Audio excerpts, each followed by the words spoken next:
What's up everybody, Cynda here and welcome back to another video. This time it's value. You see, value is one of the most important factors when it comes to purchasing something, including buying something that you wouldn't have bought otherwise, which technically meant you wasted money? Anyway, it's Super Mario Collection. Super Mario All-Stars. This game was released in 1993 for the Super Nintendo and contained a whopping 4 games. Super Mario Bros., Super Mario Bros. Lost Levels, Super Mario Bros. 2, and Super Mario Bros. 3, and an enhanced version came out a few years later containing Super Mario World, raising that total to 5 full Mario games. I can imagine this collection carrying a lot of value back in the day since it was released in 1993 and contained every Mario game since the original, with the first game releasing back in 1985, only 8 years prior. This collection is pretty unique compared to most classic collections in that every game was remade. Even the Mario World version came equipped with some brand new sprites for Luigi, instead of leaving him as a palette swap of Mario. But these remakes come with brand new 16-bit graphics, music, all new sound effects, and dozens of more minor gameplay changes. This game really set the bar high when it came to collections in general, since there are just so many changes and fixes. And as a result of it being so awesome, Nintendo decided to release it for a third time on the Wii in 2010 to celebrate Mario's 25th anniversary. This pack right here contains the game itself, a soundtrack CD, and an art book showcasing every mainline Mario game except for the Mario Land Duology. This art book is definitely the star of the show here, since the CD is just like half just random Super Mario Bros. Sound effects. The art book showcases some really cool looking concept art and small little bits of commentary from some of the head honchos at Nintendo. Just a really cool celebration of the series up to that point. Plus, the box art itself looks awesome. The gold, foil-esque stuff pops off the box and it's so cool. And while the limited edition was limited, Nintendo decided to re-release the Wii port of the game itself as a Nintendo Select. However, in the Wii collection, the game is oddly one of the worst parts, since it's just a direct ROM of the SNES version with 0 changes. Even the button prompts are the same. But overall, Super Mario All-Stars is a truly amazing celebration of the series, remaking the entirety of the original Mario quadrilogy. But Mario has had quite a few adventures since then, meaning it was about time for another round of All-Stars. Super Mario 3D All-Stars was released for the Nintendo Switch in 2020, in celebration of Mario's 35th anniversary.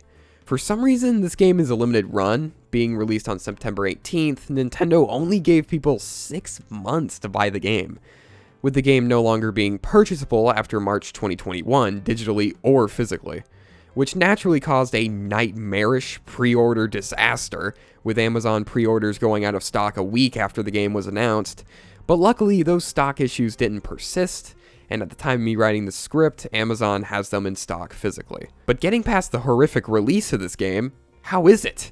It's a collection of Super Mario 64, Super Mario Sunshine, and Super Mario Galaxy. An interesting fact is that Sunshine was never re-released ever since it was on the GameCube back in 2002. Meaning that actually playing it was something of an arduous and expensive journey. A journey that I took earlier this year.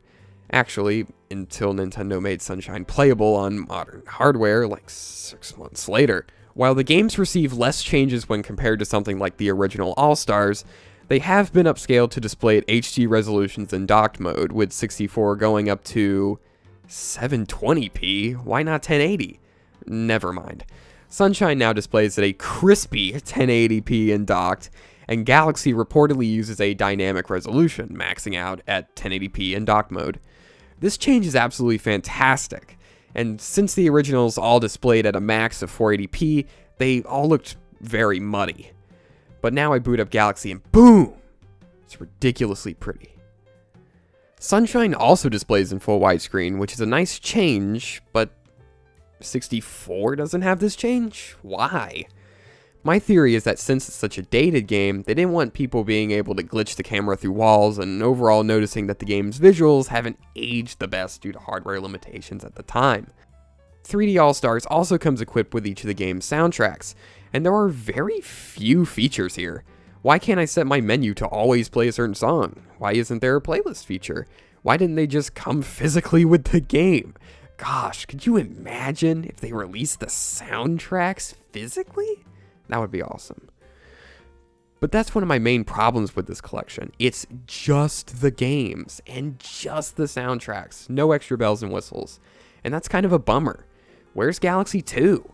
Where are the options like save stating and rewinding? Where's the concept art and other goodies? Even so, the collection is still okay, since it makes these legendary games playable on the hot new Nintendo console. Except in Sunshine, the camera is uninverted. When in Sunshine, it was inverted. Why is this not an option? Why? Well, these collections are awesome, but now I'd better get back to playing some Super Nintendo Entertainment System Nintendo Switch Online. Wait. Super Mario All-Stars? Nintendo's online service is already a good deal, since usually these games cost a lot of money on their own. It's value. Within value. I gotta spend some more money. Happy Halloween, everybody. It's that time of the year where we decorate everything with cobwebs and pumpkins. And to get into the Halloween spirit, I'll be reviewing Luigi's Mansion 3. But first, I must weave you a frightening yarn. It was Halloween night last year, and it was just like any normal day. I went to school. We collected our Halloween candy bag things, and it was a really nice day in general. Until we got home and dressed up in our costumes. We went to Best Buy and picked up a copy of Luigi's Mansion 3. We also went trick-or-treating, and all was fine until we finished. After we had departed the last house, I naturally picked up my Switch once more to play Luigi's Mansion 3, when all of a sudden, Luigi began to move on his own. I gasped in horror. The curse had struck me, on Halloween night no less. I sighed and accepted my fate. Luckily, I have a Pro Controller. Now, for the review.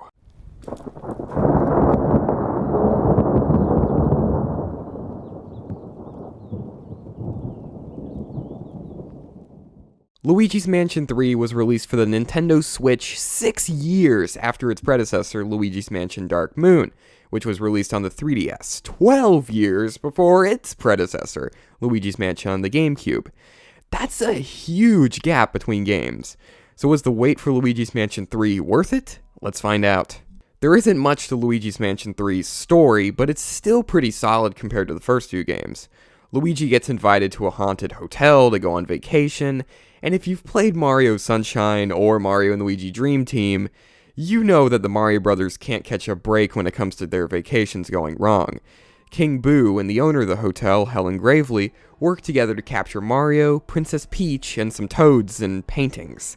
Their plans almost work, but luckily, Luigi escapes being turned into a painting just in time by jumping into the laundry chute.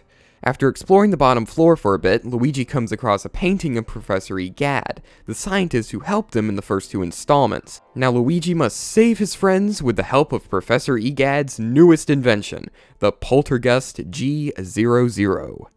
When it comes to the gameplay of Luigi's Mansion 3, there isn't much new stuff to discuss. The game is still about capturing ghosts, but this installment puts less focus on combat and more focus on exploration, with collectible gems, which were also in Dark Moon, and boos being scattered throughout the mansion, which has been a series staple. I found the gems to be satisfying to find, and there aren't a lot of them, so going back to previous floors and searching for the ones I didn't collect the first time wasn't much trouble. But I will say, I used a guide to find some of them, so that could have affected my opinion on the gems themselves. The boos, on the other hand, I found to be less enjoyable.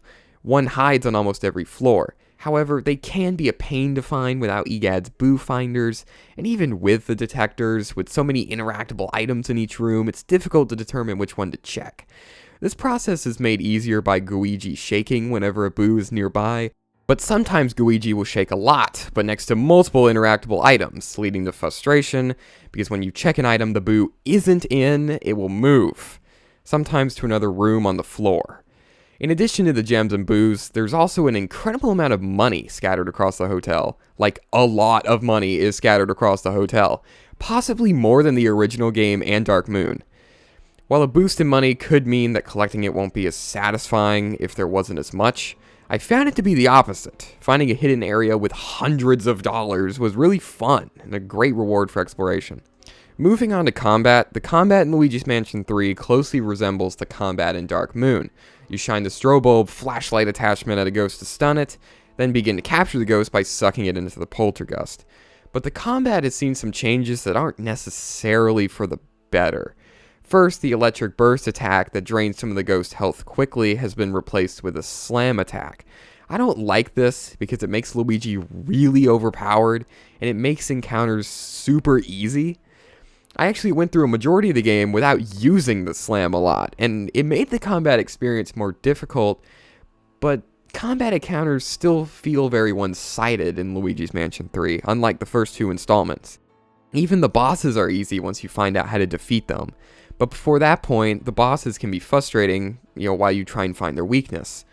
In addition to the enemy encounters being easy, you can purchase gold bones from Professor Egad, which fully recover your HP when you lose them all. And since you can hold a maximum of 5 at one time, that means you can increase your HP 5 times.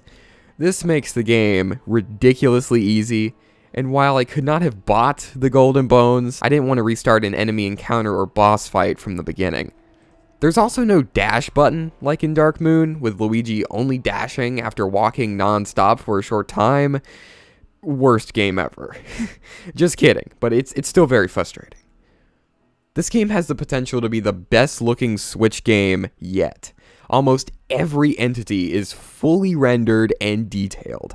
It's truly impressive just how good this game looks.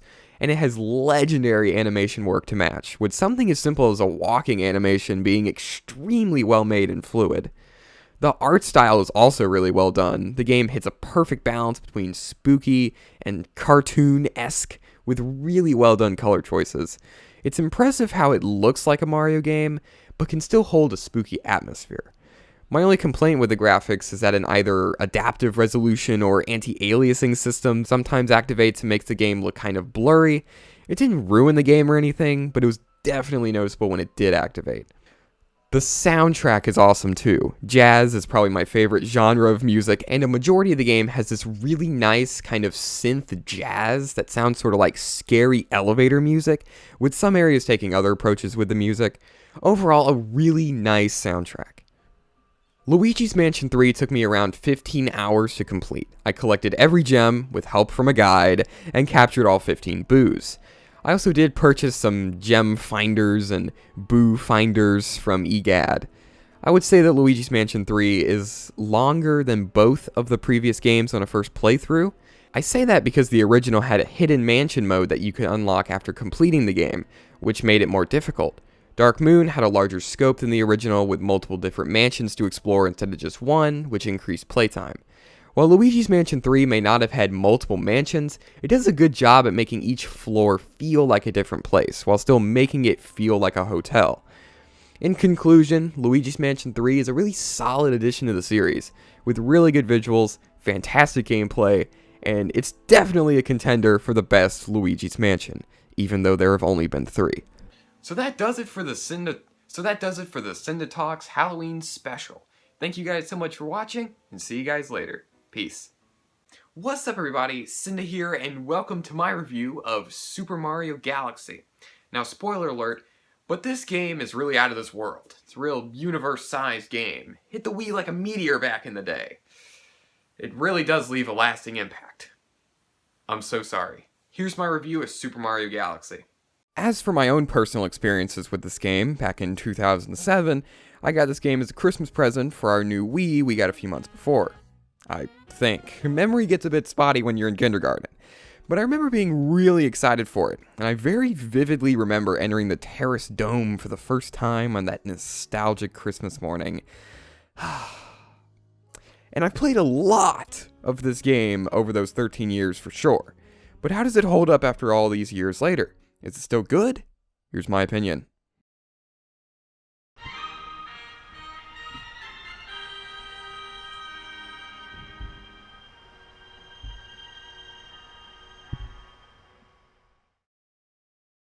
One of the first things that I noticed about this game is just how different it feels than other 3D Marios. That feeling's hard to explain, but I think it's just the atmosphere of this game.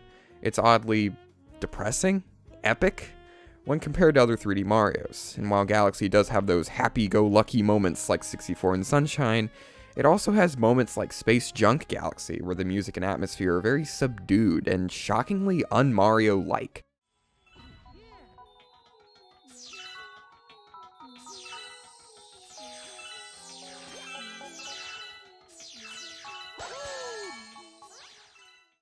And those huge, epic moments like in Dreadnought Galaxy when you explore a giant spaceship with laser cannons and missiles.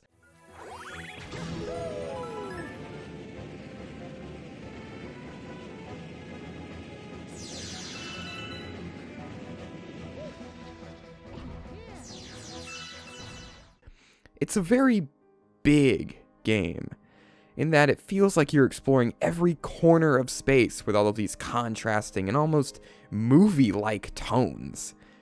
Plus, the graphics are absolutely beautiful. Even without the HD upscaling of 3D All-Stars, this game already looks stunning. Using the launch stars and flying around the galaxies can provide some gorgeous views, but the starry skies are probably the highlight. Gosh, they look so good. I feel like it's important to note that Super Mario Galaxy was the beginning of a shift for 3D Mario. Galaxy began to shift away from the collectathon gameplay of Mario 64 and Sunshine, and began to move the series in a more linear direction. And I will say that I liked that change, because I personally think that Mario works better as a raw platformer, and the collectathon gameplay of those games felt more slow and almost boring? I like a lot of action and putting my skills to the test in games, and you can see that in some of my favorites. Kid Icarus Uprising is an action game, and Smash Bros. Is a lightning-fast, very high inputs per second game too. So the change to a more linear, platforming challenge-focused Mario is definitely a welcome change. But there are still some exploration-based levels in Galaxy. Honey Hive Galaxy is about the same size as Bomb Battlefield from 64, and Beach Bowl feels like a level right out of Sunshine. But there isn't that much to do. It feels like all you can do is search around for extra star bits, which it seems like there's always a surplus of, and the only real use for them is feeding the hungry Lumas that create extra galaxies for Mario to explore, and there are always one of those for each dome Mario visits. Or you could always search for coins, which only have 2 uses now: refilling Mario's life wedges and giving him an extra life if he collects 50, which almost never happens due to there not being too many coins throughout the levels. But don't fret about the 100 coin star being absent from this game. In its place are the purple coin missions, which spawn in 100 purple coins that don't give extra lives or refill life. But when you collect 100 of them, a power star is spawned in for Mario to collect. A pretty good substitute for the sometimes frustrating 100 coin star shine. I'm looking at you, Gelato Beach. In addition, when this game focuses more on its core platforming, it really excels. Galaxies like Space Junk and Hurry Scurry are absolutely legendary in that they feel like Sunshine's special zones, but without the weird jankiness that game had. Combined with the new spin move Mario can use to activate switches and gain a small bit of extra height, he controls insanely well. But I'm somewhat mixed on how rigidly Mario controls now in direct comparison to Sunshine. They ditched so many of the awesome platforming moves like the spin jump and dive from Sunshine. I understand why they got rid of the spin jump. I mean, come on, spinning's the main gimmick. But the dive? Man, that was so fluid and awesome in Sunshine. But hey, at least we got the long jump back from 64. In traditional course clear Mario fashion, this game has some power-ups, with some new ones added to the mix. The Ice Flower returns for Mario and Luigi partners in time, the Rainbow Star functions identically to the traditional Superstar, and the Fire Flower returns from, well, pretty much every Mario game except for a few. The Bee Mushroom, Boo Mushroom, Red Star, and Spring Mushrooms are the only entirely new power-ups, and they act more as situational items to make certain levels more interesting rather than easier. The Bee Mushroom allows Mario to fly for a short period of time, climb on honeycomb walls, and jump on flowers without them disappearing, but you lose the power if Mario touches water or takes damage. The Boo Mushroom lets Mario float around, and you can shake the Wii Remote to vanish for a short amount of time, but Mario loses the power if he gets hit or touches light. The Red Star lets Mario fly for a short amount of time, but despite being absolutely incredible, it's only used in one mission, but at least you can use it in the Comet Observatory after you complete said mission. And the Spring Mushroom. It's agony to control, and you lose it if Mario takes damage, uses a launch star, or touches water. All in all, I like the new power-ups, but I do wish they had more use outside of being just situational items. Sand Spiral Galaxy actually does this incredibly well and is one of my favorite levels because of it. You choose between the bee and boo mushrooms in order to cross this quicksand, and you have to think about the pros and cons of each power-up. Bee makes avoiding the light a non-issue, but flight is limited. Boo will make flight easy, but now the boos are attracted to Mario, and the light is now a problem to avoid. You know, it's for sure one of the best galaxies in the game. But what about the bosses? They're alright, no boss fight in this game is particularly difficult, but I would say that Major Burrows is one of the most challenging bosses to understand. I know before I understood how to defeat him, it was pretty frustrating to fight him, so he's probably the most difficult boss in the game. As for the best boss, Top Maniac is probably it, due to him putting the spin mechanic to a good use. He also throws out a lot of star bits when you damage him. So that brings us to the end of the review. Some conclusion. The finale is sad. Be warned. But this game is one of the best games that we had to offer, and it holds up shockingly well, even in 2020. So, thanks for watching. See you guys later. Peace. What's up, everybody? Cynda here, and welcome back to another video. So, how's everybody doing?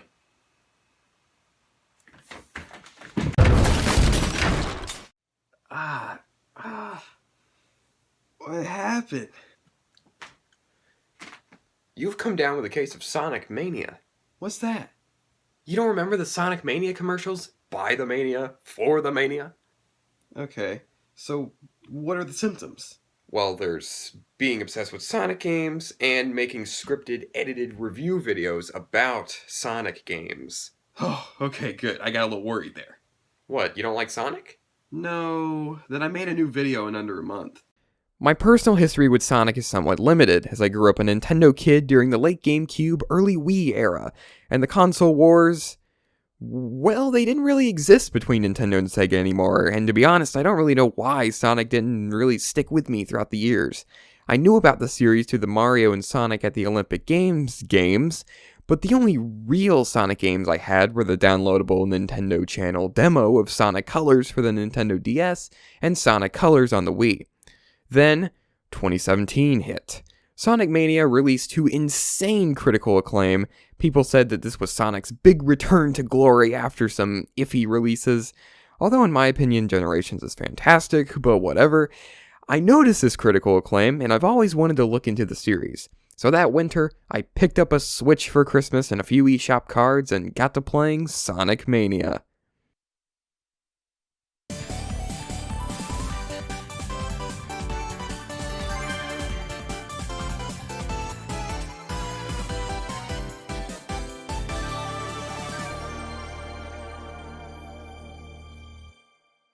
Now, when just opening up the game, it definitely feels like a passion project.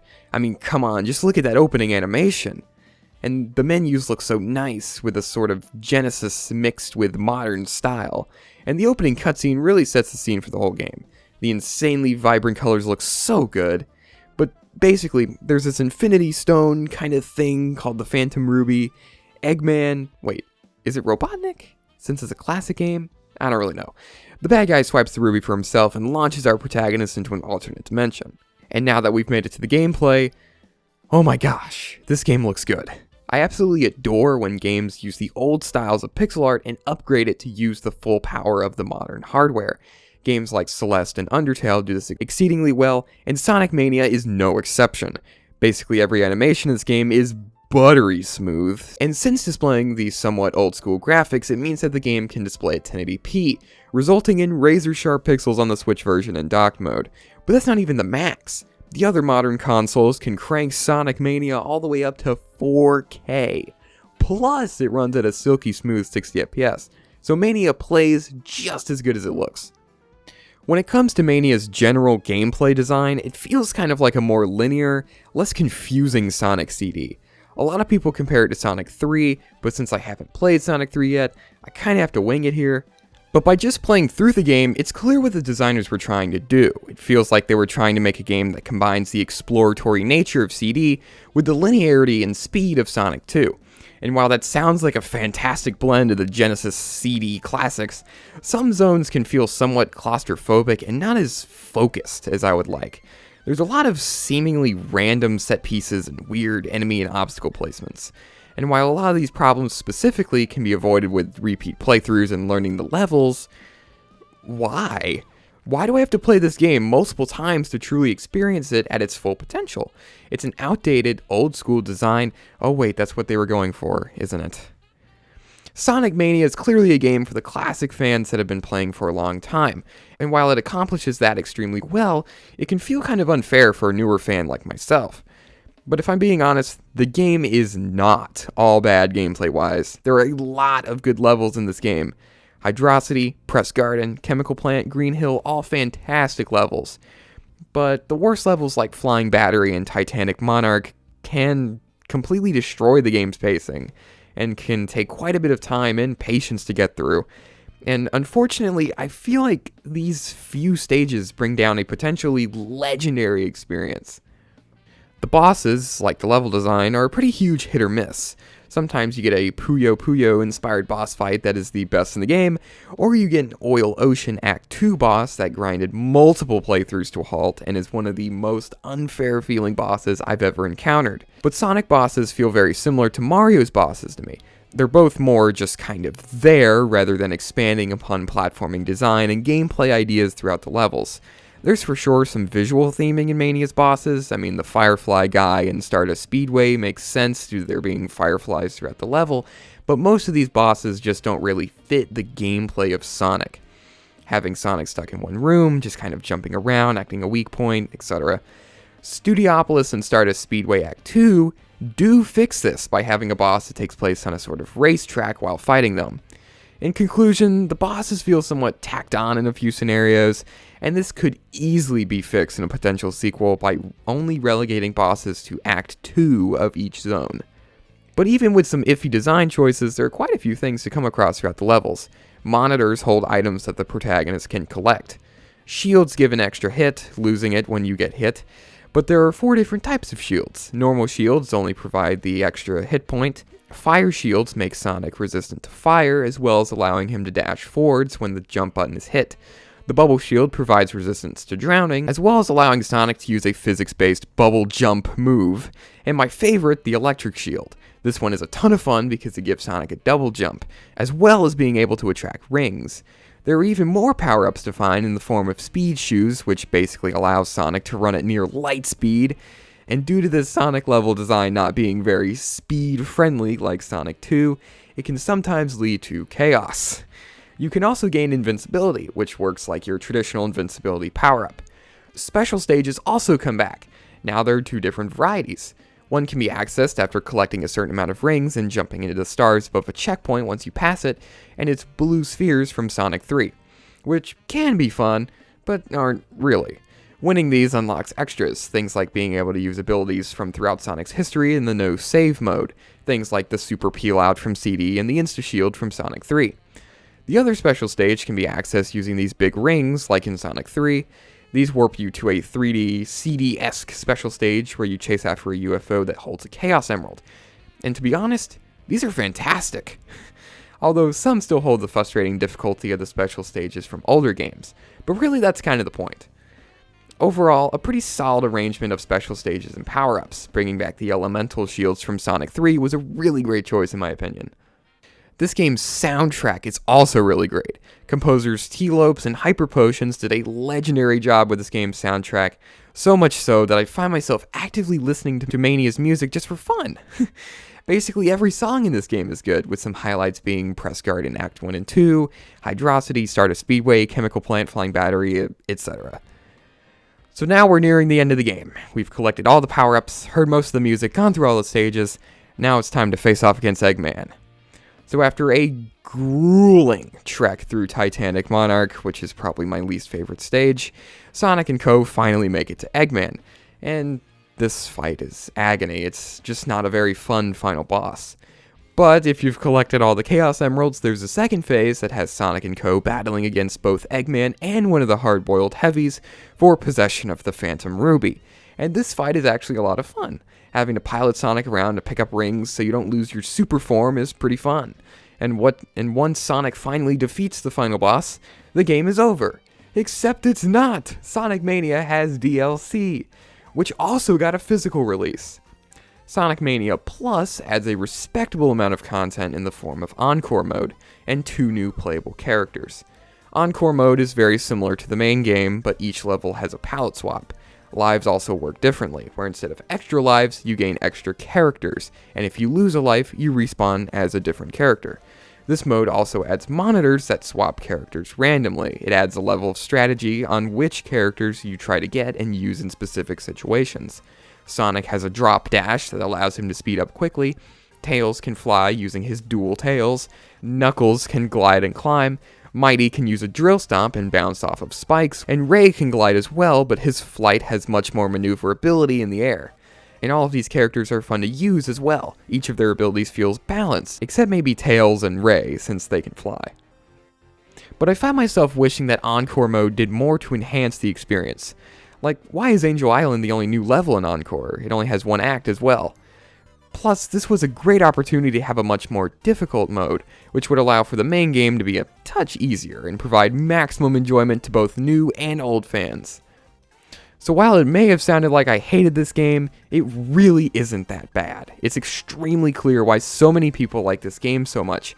It goes back to that traditional Sonic gameplay, and that's why I've critiqued this game like a real Sonic game. This game was built by fans, and even if there are a few bumps in the road, the fact that the game is as good as it really is impressive. And Mania did get me into the Sonic series, even if I don't think it's perfect. And frankly, that gets me even more excited for a potential sequel down the line.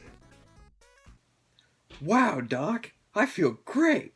Making that video really did wonders. That's wonderful, but we're going to keep you here one more night just to make sure everything's good to go. You should be out of here by tomorrow. Wait. Yeah, what is it? There was one more Sonic game released in 2017. Uh-huh.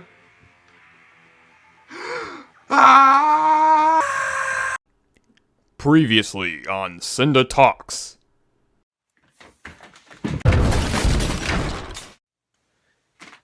You've come down with a case of Sonic Mania. What's that? You don't remember the Sonic Mania commercials? By the Mania, for the Mania? There was one more Sonic game released in 2017. Uh-huh.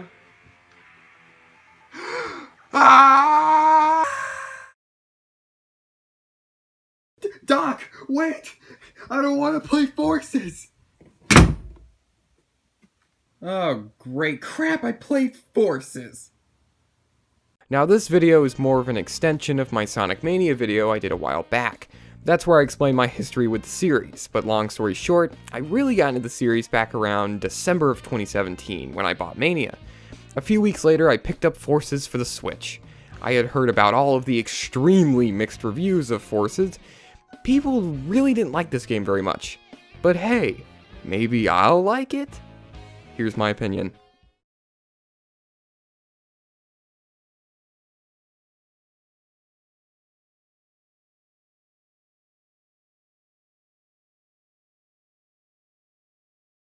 There's really no beating around the bush here. Sonic Forces is a fundamentally broken game with a subpar story, bland visuals, an 8 out of 10 soundtrack, unheard of for Sonic, a barely functioning physics engine, and controls that would make the boat in Mario Sunshine blush.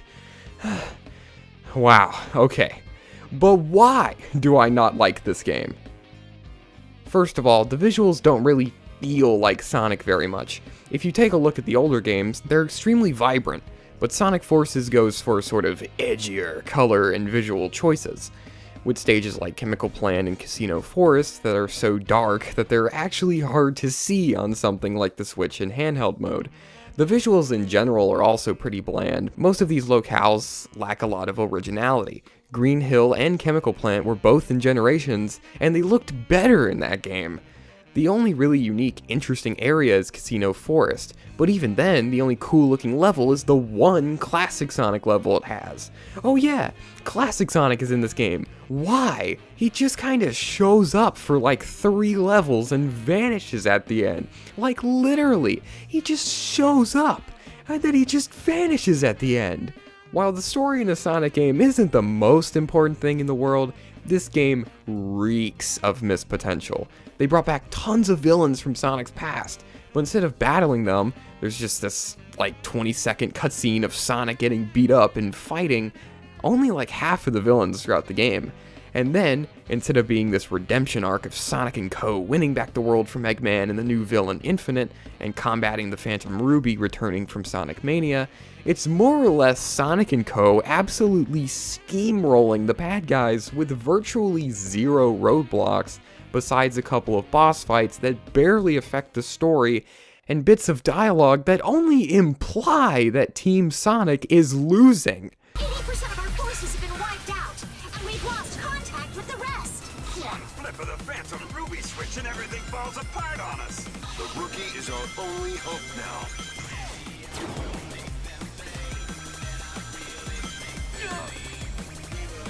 Let me explain this in more live-action terms.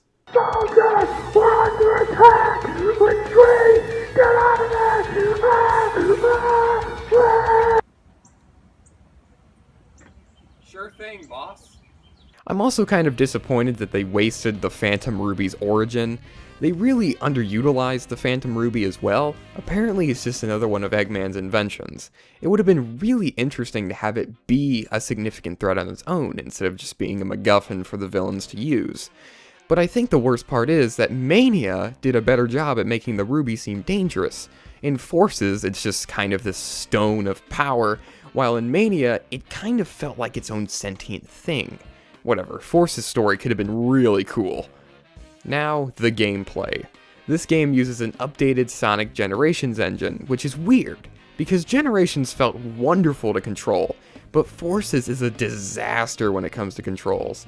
The air acceleration of the characters in Forces has been changed in a way that's hard to explain, but basically, jumps are extremely easy to undershoot, and while modern Sonic has been given a double jump, it barely works, boosting him barely a quarter of his jump height. Combined with the awful air control, this leads to the double jump typically doing more harm than good. Luckily, Classic Sonic feels a bit better to control. He's been given the drop dash move from Mania that gives him a speed boost. He also feels better to control since his levels are in 2D. Except, he has a speed cap. But frankly, this does make some sense. In Generations, the spin dash was absolutely broken. Classic Sonic could blast into light speed with one charged up spin dash. Except, oh my gosh, they didn't put a speed cap on the ball form. Which means the spin dash is nearly as broken as Generations. Despite all of this, however, the Classic Sonic levels are actually pretty decent, resembling something similar to Generations, even having some multi-tiered level design here and there. But even so, they don't have nearly as much going on as something like that game, and as a result feel barren compared to Generations. The modern Sonic levels follow the boost formula that has been around since Unleashed, and while I do really like this formula, Forces feels quite a bit slower than previous games. Boosting should feel incredibly powerful and fast, but they got rid of the motion blur effect seen in Generations, and as a result, Sonic goes about as fast as Colors Sonic. But there it made sense, since Colors was really more of a 2.5D game, but Forces uses quite a bit of 3D hallway design, so it doesn't make too much sense here.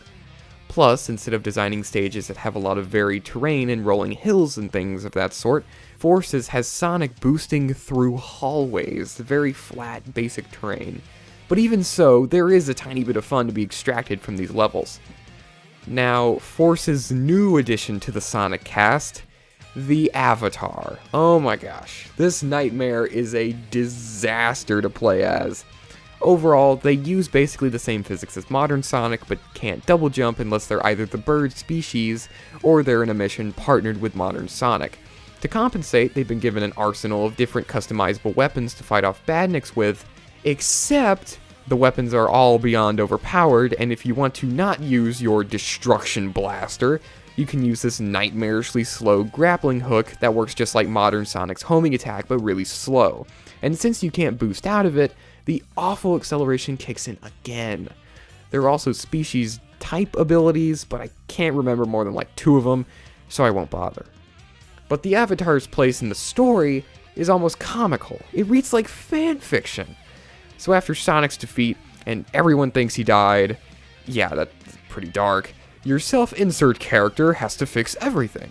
Unfortunately, the Avatar starts out as a wimpy loser. This is naturally shown through a flashback cutscene that lasts like 30 seconds, and this cutscene after you rescue Sonic, except you don't rescue Sonic. After months of Team Sonic wondering where Sonic went, the Avatar gets sent in to free him from the Death Egg. Except Sonic frees himself. The Avatar does nothing. There is no reason for this character to exist besides a small plot point at the end of the game's story and the character creator aspect, which of course I utilized to create the stupidest looking character imaginable. Look, he's got a Santa beard and Minecraft shoes. It's beautiful.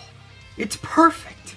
Now that we've spent 2.5 hours playing all of these levels, we finally reached the end of the game, and on my first playthrough 2 years ago, I remember this final boss being way harder than it was this time. I even played on hard mode, and I only had to restart like once or twice.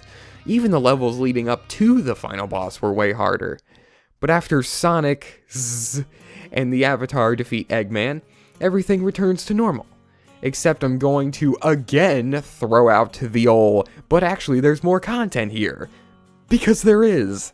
Episode Shadow was free DLC released for Forces, and don't get your hopes up. It's a 3-level long prequel to the main game, with it kinda a little bit giving us some infinite backstory. We learn how he became so edgy. I'm not weak. I am not weak. And also a little intro into the Ruby's power. Nothing crazy. So that brings us to the end of the game. Was it bad? You know what? Not really. It's not good though. I mean, come on, it's Sonic Forces.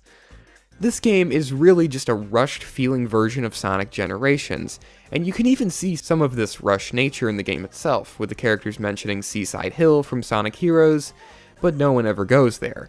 And also with all of the tell, not show, text-based cutscenes. But hey, at least the soundtrack's alright. It's kind of bland, but there's still some really good tracks in here, like classic Sonic Chemical Plant. Sonic Forces. Was it as bad as I thought it was gonna be? No, it's really not that bad. But like I said before, this isn't necessarily a good game, you know? This isn't the worst Sonic game, even though it's not very good. So what is the worst Sonic game?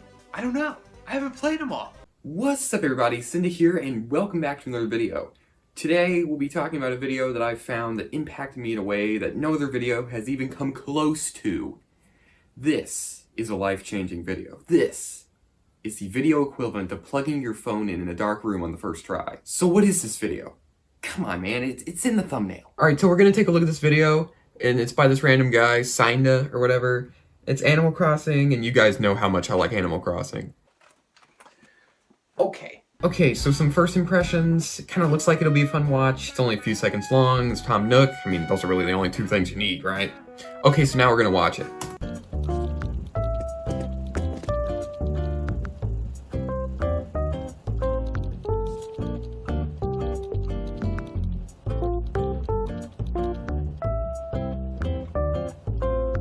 Wow, what a video.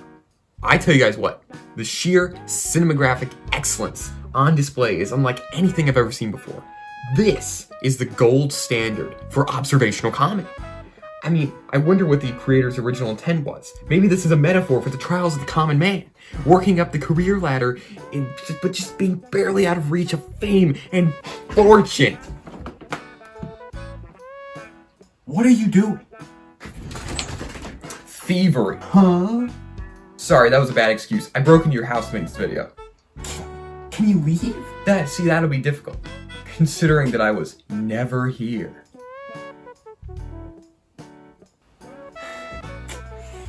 God, I hate all day. What's up, everybody? Cynda here, and I hate summertime! The blazing, relentless heat, the insane humidity,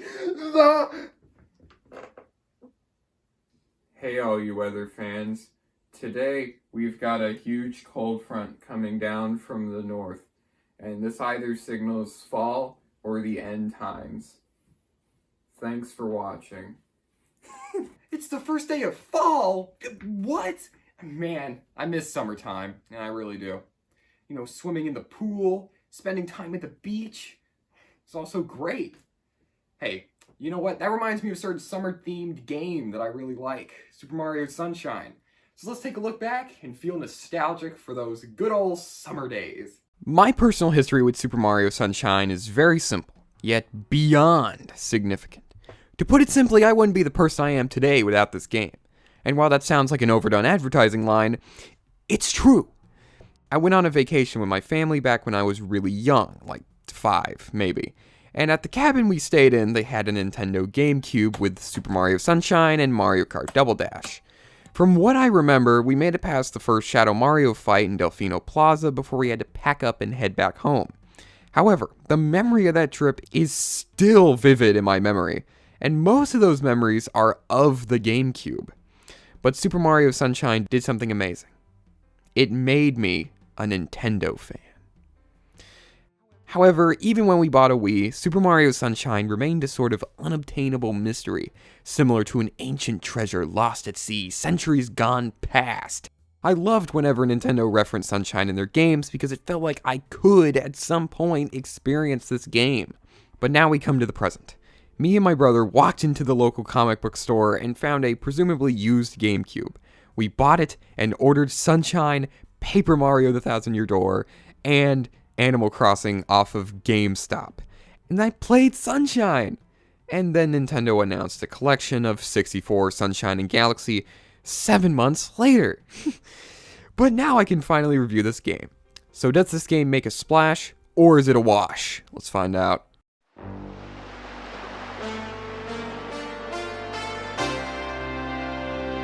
Super Mario Sunshine! Woohoo! Something about this game that's pretty different from every 3D Mario game both before and after it is that it's incredibly consistent in its world design. You are always on Isle Delfino. Even the secret stages are entered via a location on Isle Delfino, meaning that the world itself is very rich and developed, unlike a large majority of 3D Mario games, which tend to lean in the whatever the design team came up with direction.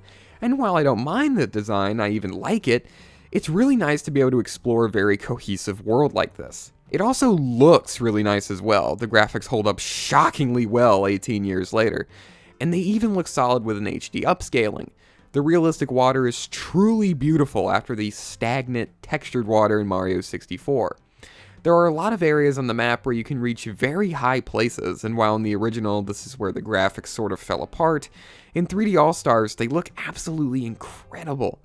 Unfortunately, with an HD upscale, some things from the original can look sort of dated, like how certain animations will only play when you're within range of the character, or how distressed toads look happy until you walk closer to them. Of course, issues like these are minimal to non-existent in the 480i original on GameCube.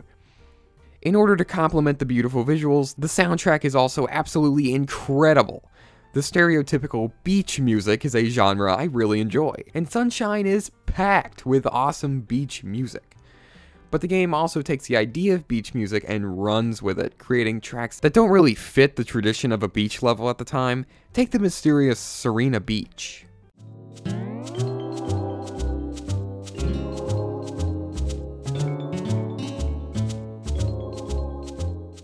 Or perhaps the ethereal Deep Sea of Mare.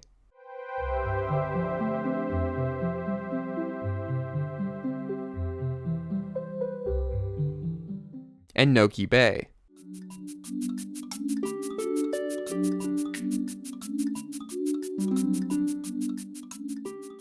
Now, we finally move on to the most controversial aspect of Sunshine, the gameplay. I'm almost positive that you've at least heard of some of the more nightmarish missions in this game. I'm talking lily pads, pachinko, the secret stages, the watermelon festival, the Chuckster level. And yeah, this game has quite a large amount of jank. But I want to say that a large majority of the shines are very reasonable and even pretty fun, but there are quite a few that make me roll my eyes whenever I see them. I think almost all of this game's problems can be summed up to the abysmal physics engine. When Mario jumps, it's next to impossible to make him stop or change his trajectory without using FLUDD, and that shouldn't be the case. If Mario makes a weird jump or something and doesn't have the hover nozzle equipped, you're likely either going to lose a life or plummet all the way down back to the ground, or the water in a stage like Rico Harbor, which is doubly frustrating in that now you have to swim all the way out of the water and get back to where you were before.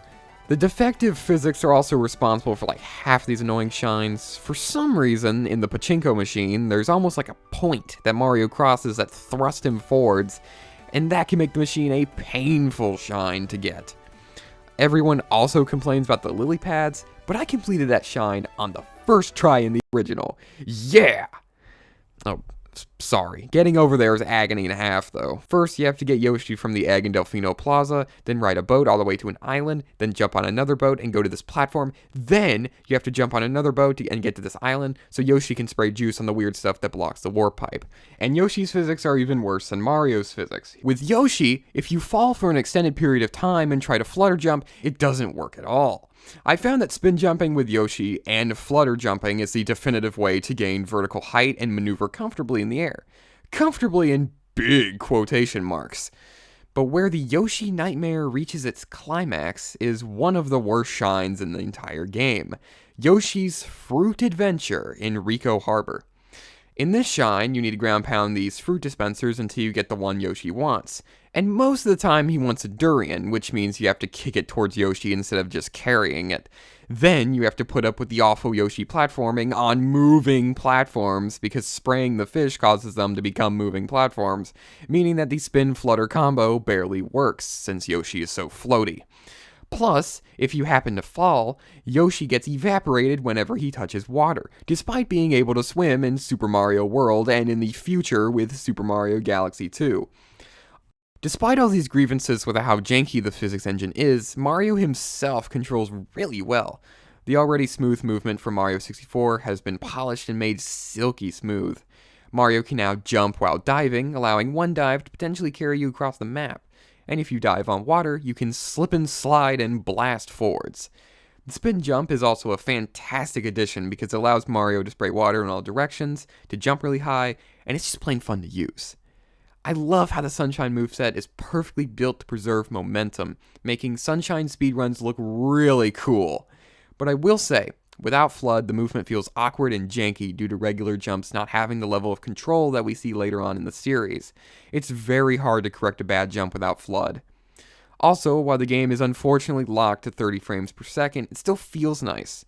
And it isn't incredibly noticeable, even when jumping between Galaxy and Sunshine on 3D All-Stars, it isn't nearly as jarring as I thought it would be. Now we start to creep closer and closer to the end of the game, and in order to collect all 120 Shine Sprites throughout all Delfino, you also have to collect all 240 blue coins. These little monsters are hidden all across the map, and a modern example would be the Power Moons in Mario Odyssey for comparison. This is where I really want to go on a rant tangent about Mario Odyssey, but I won't. I like the idea of blue coins, but with them being so plentiful and some of them being extremely obscure and some just unfair, it's hard to gather much appreciation for them. Like the Korok seeds in Zelda Breath of the Wild, you'll naturally come across some blue coins as you explore the stages, but if you want all of them, then you'll have to search every stage like crazy. Or just look it up on the internet, that's what I did, sorry guys. But I will say, in moderation, the blue coins provide a really good incentive to search every stage, and also play around with the movement system to try to get places you thought you couldn't. A really great example is this one in Bianco Hills, where you have to jump across the clouds and get on the platform where Petey Piranha was to find a blue coin. Once you collect the 7th Shine Sprite in each course, you open up the final gauntlet, and while a ton of people curse Mountain's existence, when I played the level, it really wasn't that bad, especially compared to the other borderline unfair secret stages. The boat portion was kinda janky since it's hard to tell where it's going. Shouldn't it be going this way? Huh? But once you pilot this barely functioning boat over and rocket nozzle up to the top, it's time to fight Bowser. This fight is embarrassingly easy after the other nightmares this game put me through. Just rocket nozzle, then ground pound. Like, there are other bosses that gave me a harder time, or really just took longer and were more annoying.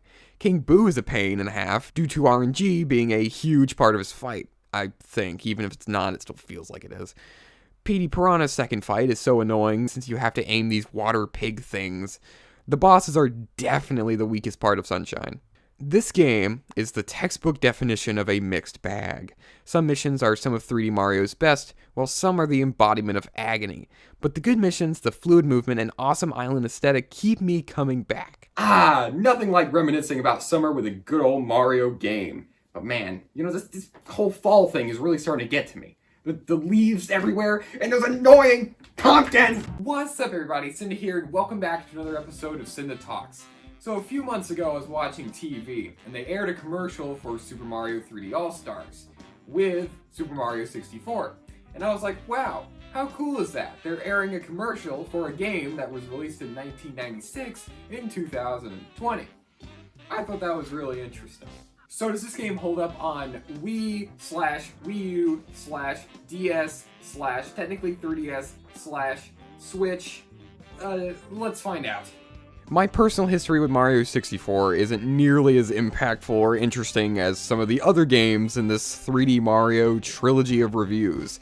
I got the DS version first, and frankly I can't quite remember when I got the game, but I do remember it playing on and off throughout my childhood. Things like the version-exclusive Sunshine Isles and the minigames where you get to gamble with Luigi come to mind. But my first experience with the N64 version was on the Wii's Virtual Console, where I played like 20-something stars and just sorta got bored. But I picked up the Wii U version and I put my nose to the grindstone, making up to around 60 stars before BLJing up the stairs for funsies, then going back and getting 70 stars before shelving the game again. Although I think I'm justified since the Wii U version was claimed to be borderline unplayable? Maybe? I don't know. Now I'm up to about 90-ish stars with 3D All-Stars. So, is this game the definitive 3D Mario experience, or is it just 64%? Let's find out. It's me, Mario! The second you boot up the game, you're introduced with this Mario head you can mess around with. Now this is actually kind of interesting, since it shows the real-time graphical potential of the Nintendo 64. But anyways, outside of Peach's Castle is the first area of the game, and man is it cool. It just kind of works as 64's thesis statement. You can go pretty much wherever you want to go, plus there are some probably unintentional techniques you can do to get on top of the castle roof early. But the main goal is to enter the castle, where Mario is greeted by Bowser telling him to leave. Ignoring that warning, Mario charges forward into the only accessible area, Bob-omb Battlefield. This could be the best level in the game because it really capitalizes on what makes 64 a good game, but we'll analyze level design later. This area looks so great. In the DS version, the beautiful green grass is washed out and made more of a yellow-green, and the Wii U version destroys the brightness, making everything look more gray. But thank goodness the 3D All-Stars version has visuals that are comparable to the original N64 version, because that version looks really nice, even now. Although I will admit that there are certainly places that aren't the best in visual quality. The water in Mario 64 is just a flat texture, and the render distance has not been optimized over time for the various N64 ports. Now it's time to get into the actual game, and man, it plays well. Kind of. Some of the time. Really, 64 has some weird level design sometimes. Courses like Bob-omb Battlefield and Whomp's Fortress are some of the most iconic and awesome levels in video game history. But levels like Tall Tall Mountain and Hazy Maze Cave can get frustrating and annoying. My theory is that since Mario 64 is such a rudimentary 3D platformer, because, I don't know, it created the genre of the 3D collectathon platformer, difficulty is really hard to get right. Because in a 2D game, you make it harder by shoving more pits and enemies into the stage. In something like Mario 64, however, more pits and enemies gives you Hazy Maze Cave. The weird thing is that this sort of level design works perfectly for a game that's level-to-level based like Super Mario Galaxy or Super Mario 3D Land, but not an open collectathon like 64. And since 3D control was still a very new thing, this means that some fails feel unfair.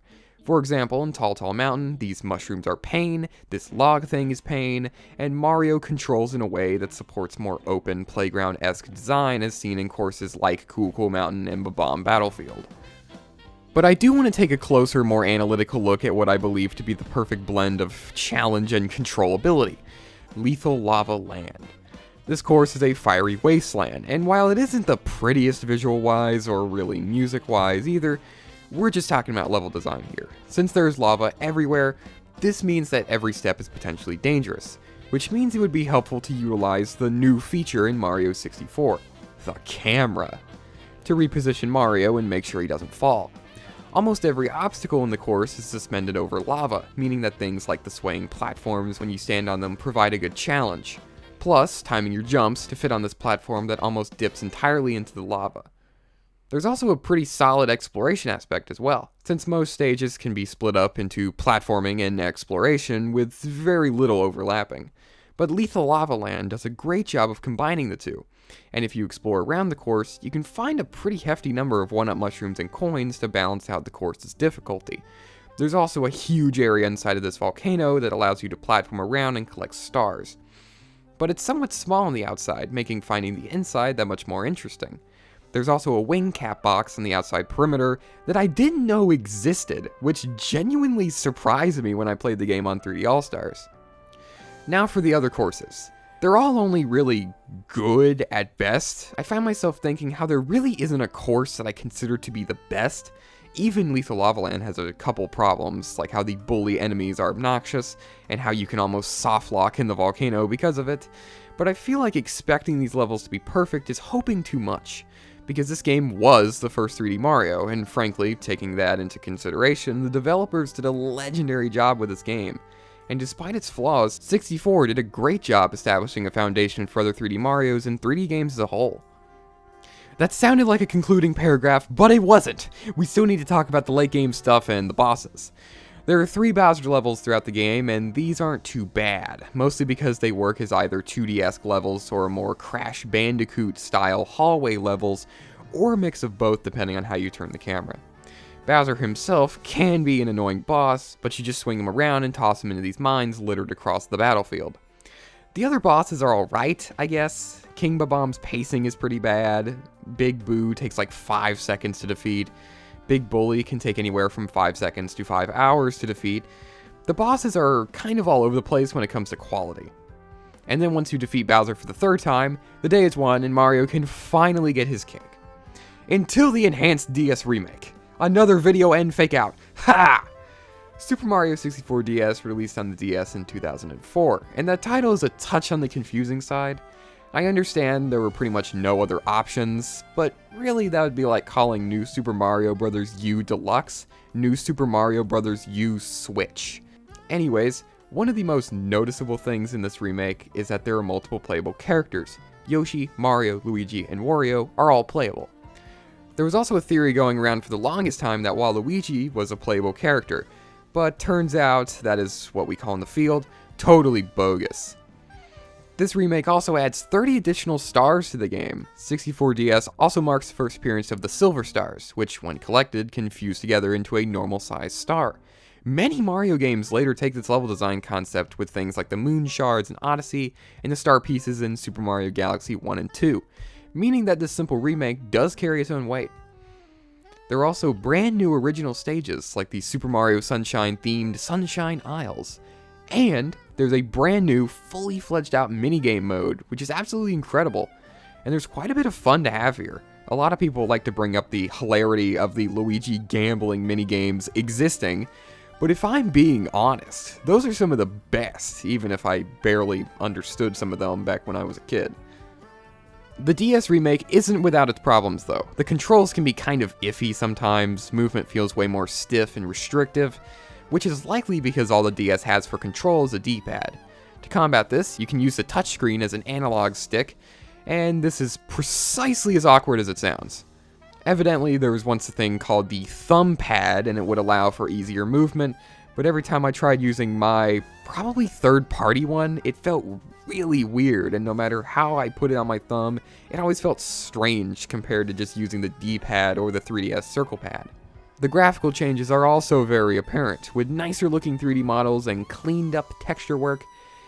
But why is the grass in Bob-omb Battlefield this gross yellowish color? So which version is better? Objectively speaking, the DS version is better considering that it comes equipped with extra content alongside, quote, enhanced, unquote, visuals. But it falters in controls. The N64 version is also really good with bright, vibrant visuals and buttery smooth controls. But it doesn't have unlockable minigames or any of the DS exclusive content. Really, it's up to personal opinion on which version is definitive. So that's Super Mario 64, a legendary game that defined an era. And it's aged pretty well too, except for a few weird design choices here and there. And I'm sure I will get tons of love from the Mario 64 fandom for... What's up everybody, Cynda here, and welcome back to another episode of Cynda Talks. E3 is come and gone, and now it's time to talk about how awesome it was! But first we need to make some predictions. I know what you're thinking. How can we predict E3 if it already happened? Well, that's where I got you. I got them all right here on this VHS tape. So now it's time to watch Cynda's E3 2021 Nintendo predictions on VHS! Starting off, we get a Smash reveal, since Pyra and Mythra have been out for a while now, and announcing a new Smash character at E3 is a really good move, considering you have both your core and casual audience likely tuned in. I have literally no idea who it could be though, so we'll just say Crash Bandicoot since he's cool. Yeah! Crash! Wow! Sakurai Direct the next day. Then after that adrenaline rush, we'll get our traditional E3 intro, then we'll see some smaller announcements here and there, like a normal Nintendo Direct. A few fun indie games, some interesting smaller titles, and then they'll drop Metroid Prime 4, that's right. Let's go! I love Metroid! Marry me, Samus! This year's the year. They rebooted the project in 2019, assuming they reuse assets and gameplay from earlier development. We'll likely see something about the game, even if it is just a, we're still working guys, don't worry. Release window mid-2022. Delay very likely. Then, we'll see an announcement for a much smaller release to help fill out 2021. I'm thinking something like a new F-Zero, yeah! Oh! Driving! Or much more likely, something along the lines of a big remake or a significantly enhanced Wii U port like Pikmin 3 Deluxe was. No! Not a $60 Wii game! And while some people think that Nintendo needs a huge holiday release, and they're not wrong, a huge holiday release is a really smart move. First-party Nintendo hasn't really had a big holiday game in a while. Pokemon has really carried that torch for both 2018 and 19. So I'm not expecting anything huge for holiday 2021, but early 2022, whew boy. After that announcement, Nintendo is going to reveal the Switch Pro, yeah! Video game consoles, let's go! And then a launch title for the Pro, Breath of the Wild 2, baby! Now, not to be confusing, Breath of the Wild 2 is not going to be Pro exclusive. It will, however, be Pro enhanced, with a much higher resolution and frame rate.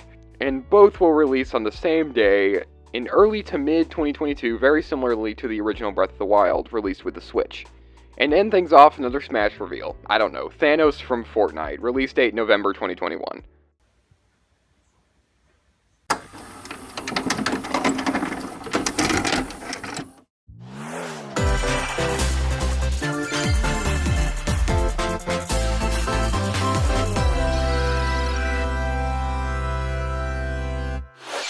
Seriously, we haven't had a Nintendo Direct that was packed with that many announcements since like 2017. There was just so much announced here compared to recent Directs that typically only have one or two games at the beginning and the end. But this had all kinds of awesome announcements sprinkled throughout.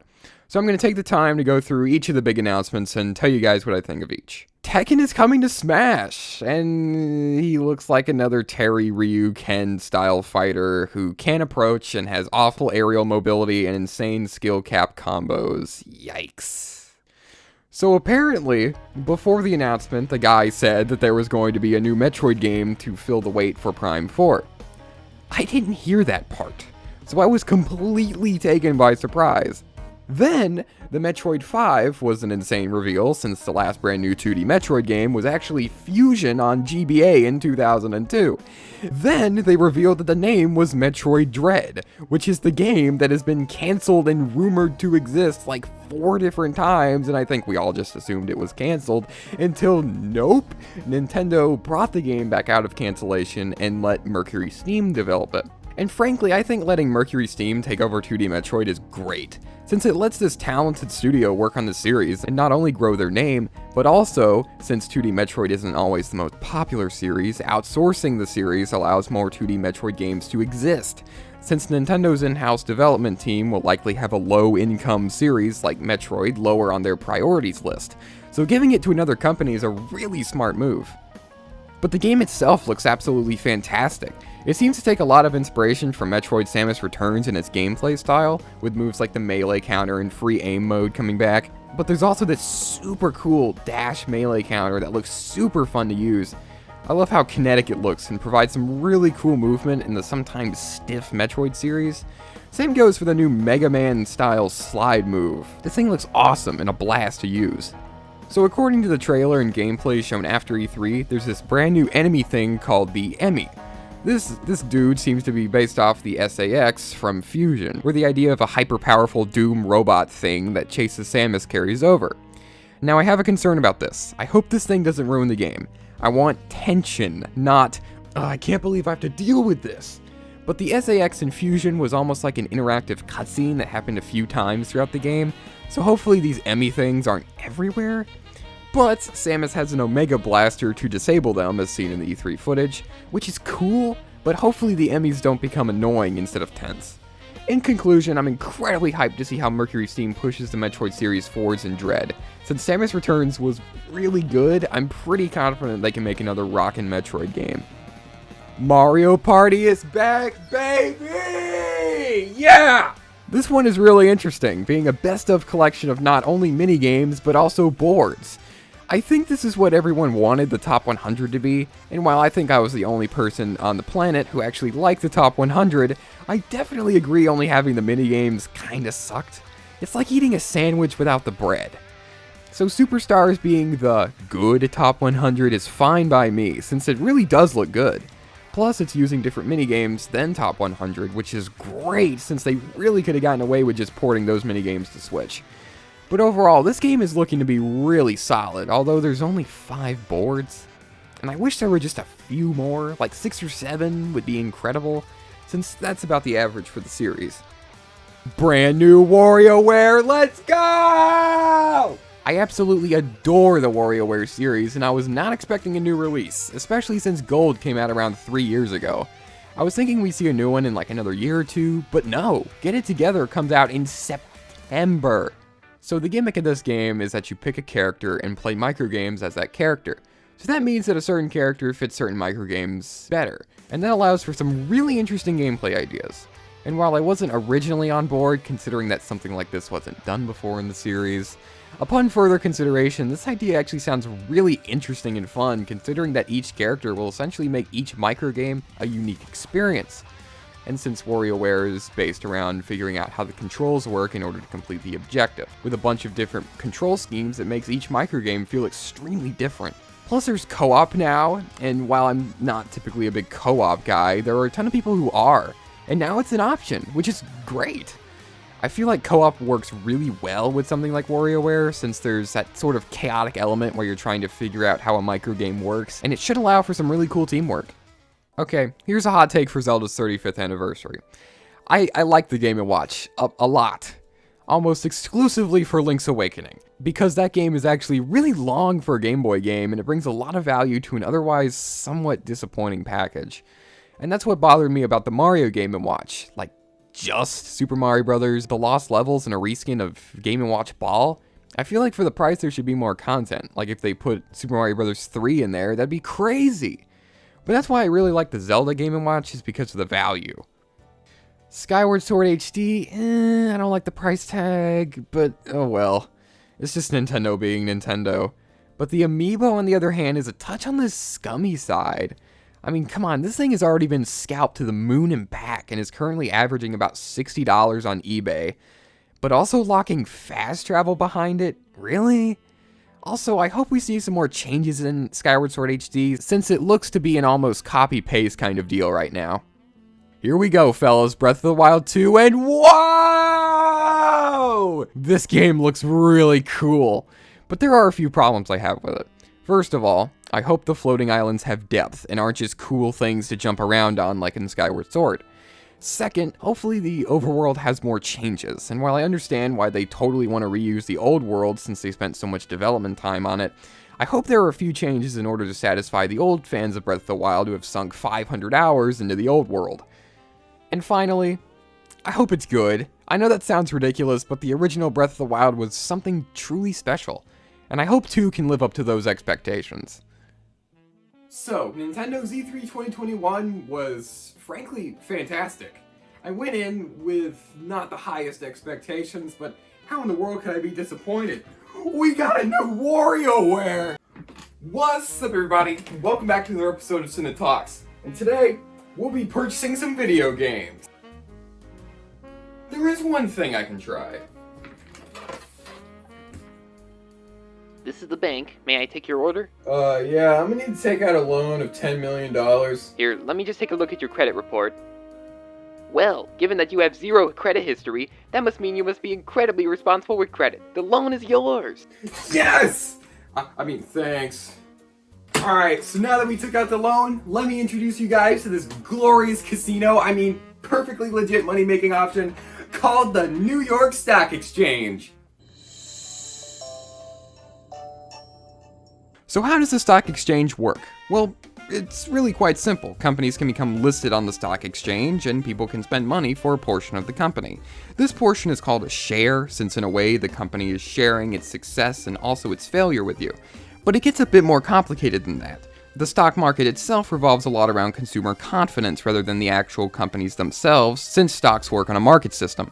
No one cares! Oh yeah, right. Market Crashers is a Street Pass Me Plaza game released in 2016. It was developed by Goodfeel, a pretty popular Nintendo second party responsible for masterpieces like Kirby's Epic Yarn on Wii and Kirby's Extra Epic Yarn on 3DS.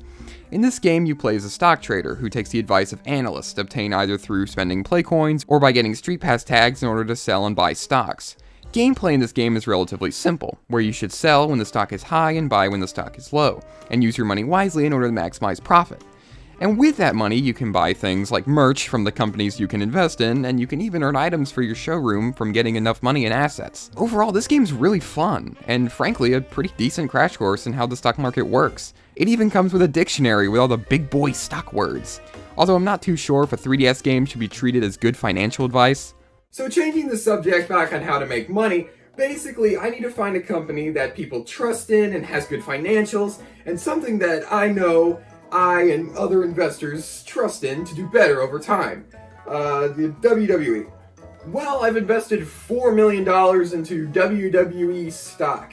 So now either I sit back and wait for the money to roll in, or I can start dabbling in more advanced techniques like dividend stocks. It's basically like interest, where you get paid to own a stock. Shoot! I bought $6 million worth of cool stock! Well, in the words of ancient Chinese General Sun Tzu, opportunities multiply as they are seized. So now all I have to do is sit back and wait for the money to roll. Hey there guys, I'm homeless now. Yeah, apparently buying $10 million worth of stock on credit isn't the best idea, but there's one more thing I can do. Yeah, I'm gonna need to take out another loan. What's up, everybody? Cynda here, and welcome back to another episode of Cynda Talks. I'm in the bed, which only means one thing. We're talking about Pokemon Super Mystery Dungeon, and man, what a snooze fest. Alright, so first of all...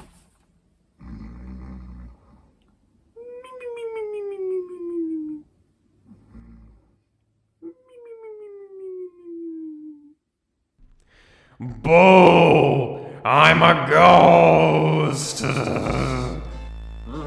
What? Ah! Whoa! Yeah! Whoa. Calm down there, buddy. Ah! The IRS! I'm sorry for lying about that charity work I didn't do. I'll never do it again! I think I've proven myself very capable of not doing things. I'm not the IRS. Ah, the repo man! I know I'm 2 years late on my mortgage, but please, these investments are gonna pay out soon enough. I'm also not the repo man. Ah, the tooth fairy! I'm sorry for putting cut up pieces of toilet paper underneath my pillow and pretending like they were teeth. Ah! I'm not the tooth fairy either. Then, who are you? I am the ghost of Let's Play Present. Let's Players, I'm here to haunt you because you haven't finished that Super Metroid Let's Play yet. Ooh, yeah, about that. You haven't finished it. It started a year ago. But it's hard to edit. Here, tell you what. I'll make a Cynda Talks episode over Super Metroid. Call it even. How about that? No, you have to finish the Let's Play. I mean, I'm already in the chair. Don't you dare do the thing. What's up, everybody? Cynda here, and welcome back to another episode of Cynda Talks. Super Metroid was released on the Super Nintendo Entertainment System in 1994 and released to, whoa, review scores. This game is commonly considered to be one of the greatest games of all time. But is it that way for a good reason? Or do fans have their rose-tinted glasses on a little too tight? Let's find out.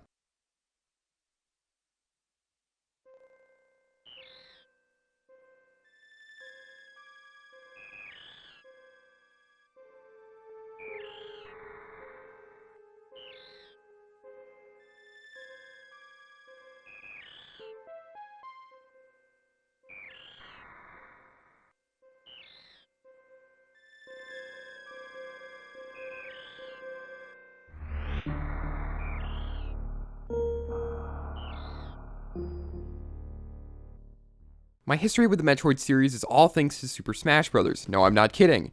Looking at all the trophy descriptions, learning about the lore and locations of Metroid, the series looked interesting.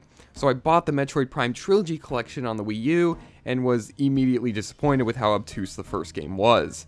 But that was a 3D game, and I heard that Prime was really backtracky and the design was, So when my brother bought an SNES Classic in the summer of 2018, I gave the series another chance. And one of the first games I began to play was none other than Super Metroid. The game starts out on the space station Ceres. Samus rushes there to find out it's been attacked by her rival and space pirate Ridley, who stole the baby Metroid Samus found at the end of the last game, Metroid 2 on the Game Boy. Ridley flies away to the planet Zebes, where the first Metroid took place, and Samus chases after him, starting a brand new adventure. One thing this game does incredibly well is atmosphere. Despite all the visuals being limited to the capabilities of the SNES, you feel like you're in this world. There's a sense of immersion that's extremely impressive given that the whole game is presented in 16-bit, and the visual style works as well. This game looks really good. And while that may be because I'm a sucker for 16-bit, the visual style holds up really well. The sound design and soundtrack also work in tandem with the visuals. I normally don't talk too much about sound design, but this game does it really well. I mean, this game has aliens that sound how you think aliens would sound. HP and ammo drops have a distinct sound when you pick them up, and when you upgrade your beam weapon, it sometimes changes the sound of the beam it makes when you fire it, augmenting the upgrade with a new array of sounds to tell you got something new. The soundtrack as well is just nothing but super atmospheric jams. Tracks like Red Soil Brinstar and Green Brinstar are absolutely amazing. And while more ambient tracks, like the one that plays in the first part of Criteria, are good in their own way in the sense that they enhance the atmosphere, while not having much of a melody in order to keep a sense of tension as you explore this unfamiliar planet. Which is a next level segue into the core gameplay of Super Metroid. This game works very similarly to the NES original, as Samus needs to explore this world and defeat bosses in order to unlock the final battle against Mother Brain. However, unlike the NES original, this game ditches most of the obtuse and unfair bogus stuff, and Super instead only has a few totally obtuse and unfair things that are typically only an issue on a first playthrough. And while getting stuck or lost is very frustrating, that's the point. Samus is lost on this alien planet. It would be weird if the path to the boss was just laid out for the player. For example, that's the problem a lot of people had with Zero Mission, a remake of the NES Metroid, where these Chozo statue guys created waypoints for Samus to follow. As a result, Super strikes a nice balance between super unfair and super fair. One of the key parts of the Metroid series is all of the collectible upgrades hidden throughout the world. Samus's main beam can be upgraded 5 times, eventually becoming this huge tri-beam destruction laser that one-hits KOs basically every enemy in the game. Missiles and super missiles also make an appearance as the limited but powerful item to defeat strong enemies and unlock missile and super missile doors. And power bombs appear to be a more powerful but ammo-restricted boost to the traditional morph ball bombs that open up special power bomb doors. Energy tanks also return from the original. They expand Samus's HP or energy by 99 points each, but now they're also reserve tanks that work just like energy tanks, but instead of directly filling up the bar, they activate when Samus loses all of her energy, or whenever you choose to activate them. These tanks are extremely useful since they act as energy tanks, but since they work just like them, it's confusing why they were implemented in the first place. Since even though they work as a revive, they would have given the same amount of HP if they were just energy tanks. But I can't complain, as I really like the ability to choose when to use the reserves. Overall, the different items and upgrades make searching across Zebbies incredibly fun, and since there's such a huge variety of items, it makes tediousness a non-issue. Now, since the gameplay is so maze-like and non-linear, there are some really crazy things more experienced players can do, like defeating the bosses in reverse order, skipping key progression items, and all kinds of insanity. Super Metroid speedruns are wild since the route can be optimized in so many different ways. Heck, I got onto the wrecked ship without the grapple beam once, and it's not fun since the grapple beam is a key progression item, but it's rare to see a game with so many cool tricks you can use to speedrun and sequence break. So we've explored the entire planet of Zebbies, and now we're ready to fight Mother Brain. But before, we had to fight the bosses, which are pretty well designed. Kraid's battle takes place in an arena with a floor of spikes. Crocodile's fight takes place in a hallway where you have to push him towards the lava pit to defeat him. Phantom can turn invisible and teleport around the arena for a very difficult fight. And the last boss in the intended order is Ridley, who is really strong, and his fight is more of an all-out brawl than one with a specific auto-win strategy. And it makes sense for Samus's rival to be the most chaotic boss, and it makes for a great battle. Now we finally made it to Torian after defeating all the bosses. Whew! But the war isn't over yet. Metroids litter Torian. The only place in the game you see them, besides the baby Metroid, Ridley stole off the ship at the beginning of the game. And now we have to fight the leader of this whole operation, Mother Brain. And this fight is actually incredibly easy. It's really more of a cutscene than a battle. But once the Super Metroid sacrifices itself and gives Samus the Hyper Beam, she beams Mother Brain, and then there's a self-destruct sequence. Samus blasts away from Zebbies after saving the animals that taught her the Shine Spark and Wall Jump with extremely useful speedrunning tools, and finally leaves Zebbies forever, since it blew up. Well, there you go. You happy now? No. Look, I'll get the Let's Play done eventually. Well, I'm just gonna annoy you until you finish it. Or until the end card shows up. What? No, you have to finish the Let's Play! What's up, everybody? Cynda here, and welcome back to another episode of Cynda Talks. There's two things every person has in common. One, we're all people. Two, we all have a copy of Wii Sports. And clocking in at about 83 million units, I think that's a fair assumption. And for scale, you give 134 copies to every single person in Luxembourg and still have some left over. This game is a pretty big part of a lot of people's childhoods, including my own, so I've decided to review this game and see if it holds up as well as kindergarten me thought it did. Wii Sports released in 2006 on the Nintendo Wii, and it was a pack-in game with the Wii, which likely contributed to its insane popularity, since if you bought a Wii in its early years, you got a copy of Wii Sports to go with your new console. And I feel like Wii Sports was a perfect packing game for the Wii, since it really did show what the Wii Remote could do. Swing. And point. But in 2006, this was really cool, just trust me on this one. People instantly fell in love with this game because it did exactly what Nintendo intended. Pick up that audience that wasn't necessarily into video games, like the elderly, by making the game simple and easy to learn, while still appealing to the core audience by having interesting gameplay. But that last part's only half true. While Wii Sports is fun, the core audience wasn't as amused with its relatively simplistic gameplay, and Wii Sports actually ended up becoming a 7 out of 10 game when reviewed by game critics. But, is Wii Sports a grand slam, or is it a strike? Wait, is that good or bad? Let's find out! My personal experience with Wii Sports is pretty simple. We bought a Wii, and this thing came with it. I played it all throughout my elementary school years and really enjoyed it back then. And then Wii Sports came out in 2009, and I never really went back to the original that much since I just like Resort more. And plus, most of the sports in the original were brought back in Resort. So let's go ahead and jump into this game. Yeah, this game leaves a very good first impression with pretty clean visuals and a rocking soundtrack.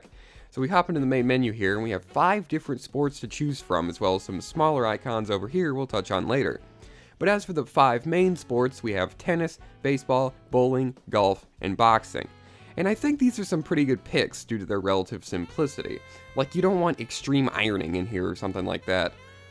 So jumping into the sports here, tennis is extremely simplistic when compared to most tennis games, that typically allow for various different shots by pressing a button, or even swinging the Wii remote in different directions like with Mario Power Tennis.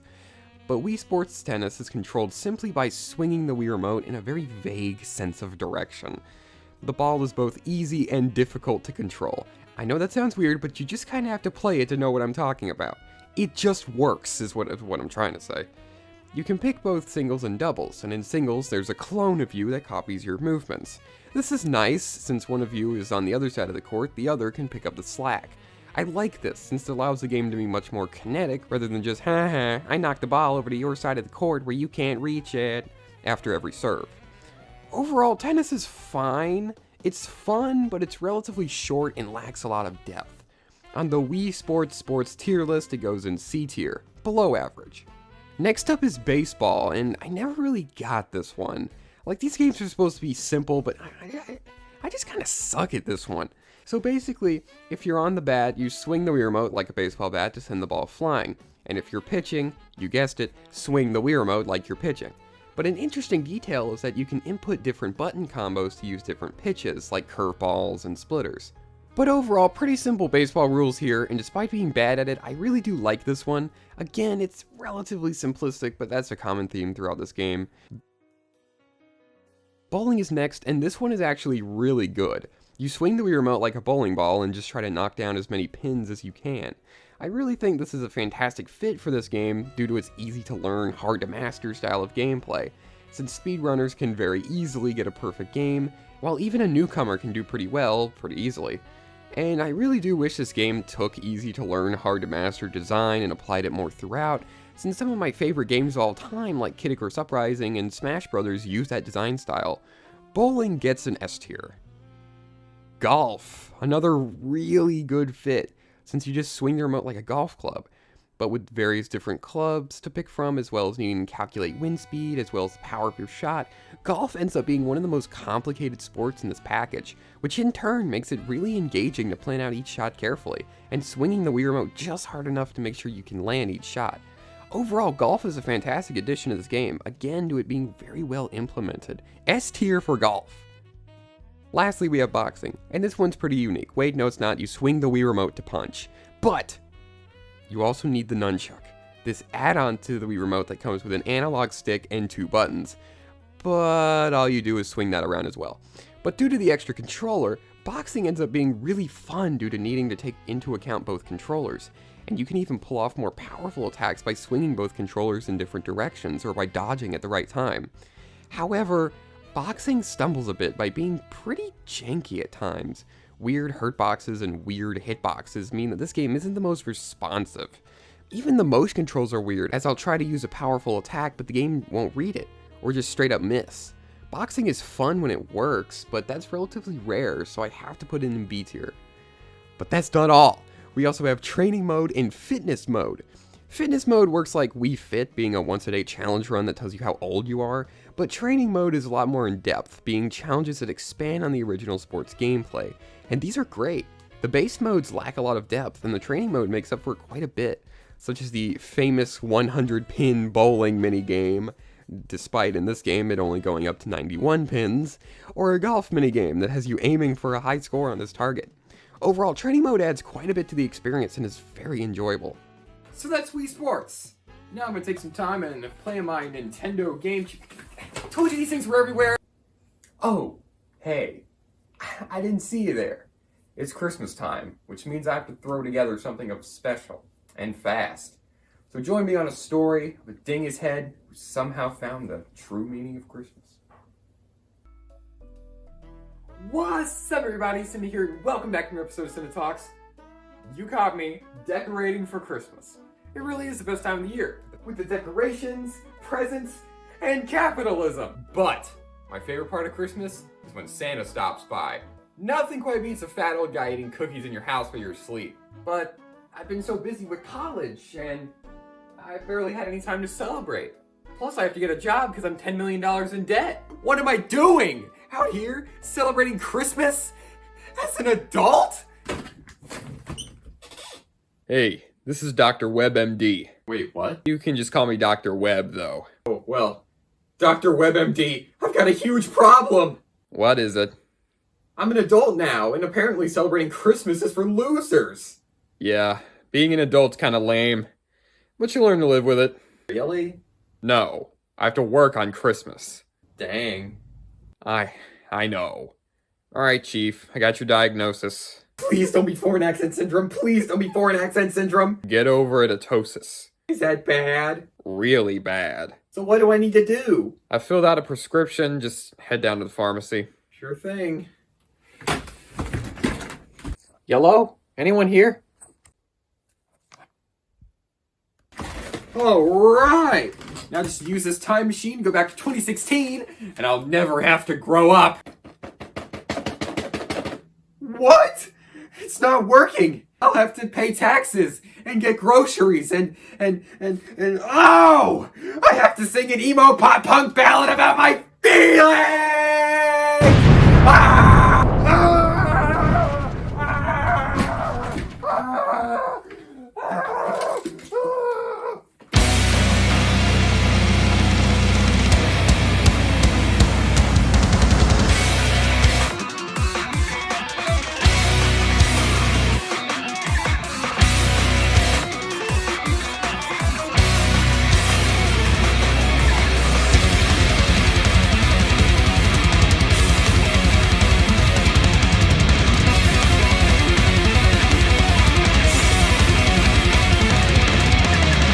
I miss getting up at 8 a.m. Going upstairs to play Mario. Now you're telling me I gotta get a job, go to college, I gotta learn to drive. And I miss the good old times, simplicity, the do-nothing day.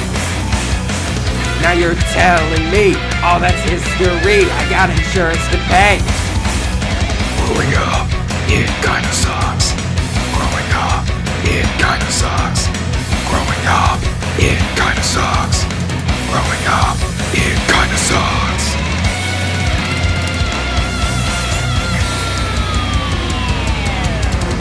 Doing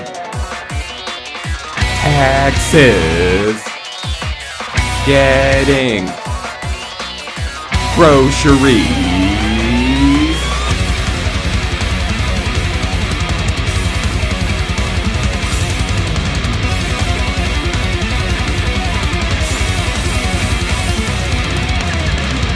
No mistaking it, now I must submit, I'm an adult now. It's got me saying, wow, I'm growing up too fast. My life was overcast, adulthood's got me feeling blind. I'm scared out of my mind.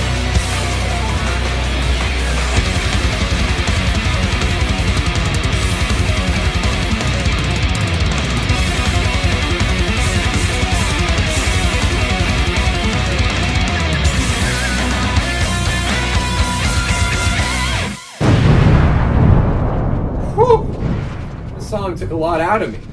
At least I have a newfound respect for pop-punk emo bands. Nah. Huh. I guess a cringy song is all you need to solve all your time travel problems.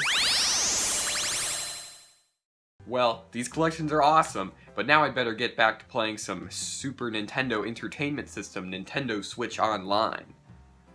Wait. Super Mario All-Stars? Nintendo's online service is already a good deal, since usually these games cost a lot of money on their own. It's value. Within value.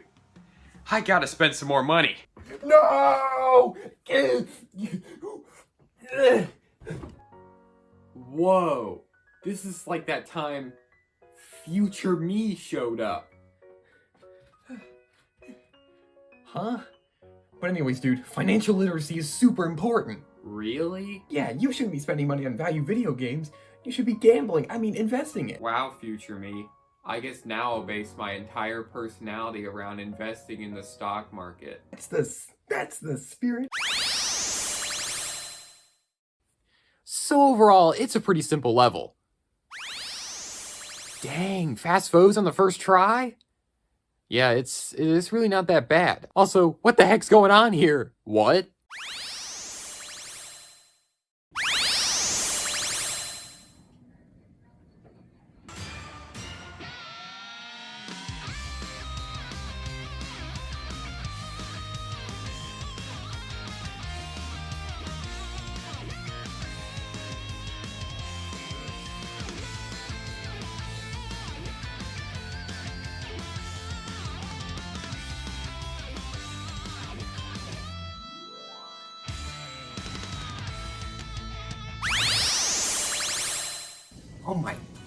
Oh my gosh. I'm sorry, boss. Oh, so this is back in the 80s. Cool. Yeah, the mission to save Ryland. So is this canon? I prefer the term not a complete waste of time. Man, I look rough. Look, that's what 40 years will do to you. Okay, well, I gotta go. Got a friend to save. Oh, yeah, right. Go ahead. Oh, listen! You can't make this video! Ah! Why? This idea sucks! And it's your second most popular video in the future. Plus, it isn't funny. Am I funny in the future? No. Darn. Hey, listen. Keep playing Animal Crossing, though. There's a twisted little tanuki for you to sell your soul to. Dang. That was weirder than my idea for this video. Whoa. Congress! This must be the AP government video. Video? There's a chance for monetization there, right? But is there a demand for the video? We can show this using a simple supply and demand graph curve. But first, let me plug my new Jacob Clifford mug. Now your drinks can be infused with my essence. What's up, everybody? It's me, Mario33, and this is my very first vlog. What's up, everybody? It's me, Mario33. What's up, everybody? It's me, Mario33. Hey guys, Elite. What's up, everybody? Elite here. Wait. What the heck's going on here? What's up, everybody? Elite Gamer here. What the heck is going on here? Whoa! Ah! Whoa! Ah! Whoa! Ah! Ah! Whoa! Ah! Whoa! Ah! Ah!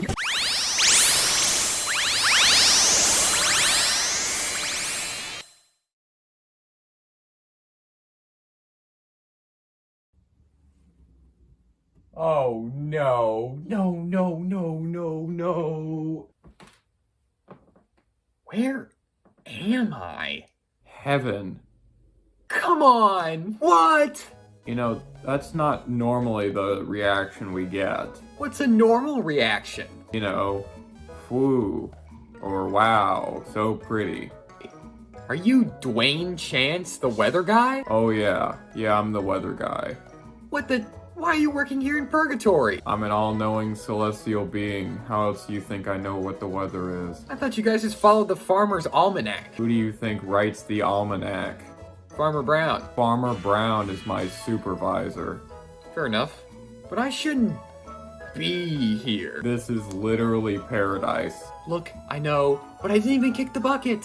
I just time traveled a whole bunch. Oh yeah, time travel will do that. What does that mean? You blue screened the universe. Oh. Luckily though, there's a way out. Really? All you need to do is experience a big character building moment to complete your arc. Huh? Down the hall, second left. Okay.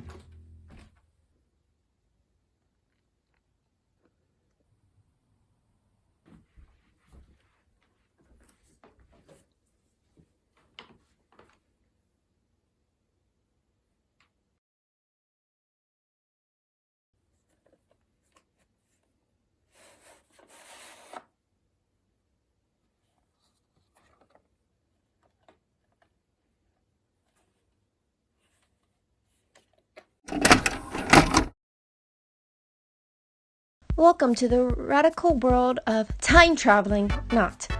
Time travel is mega dangerous and not extreme. Time travel can cause all kinds of problems with the universal timeline, which can lead to all kinds of bogus effects. like never being born, major world events playing out in different ways, potentially leading to destructive consequences. Do not time travel, please.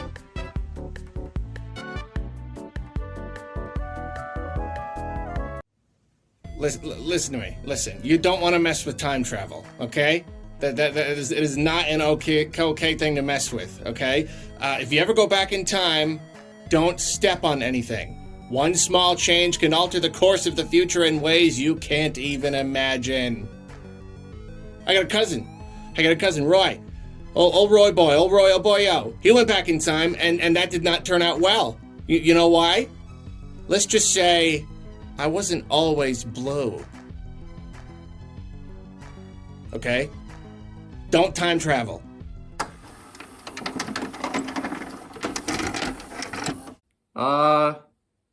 I'm done. Okay, you have my attention. What did you do?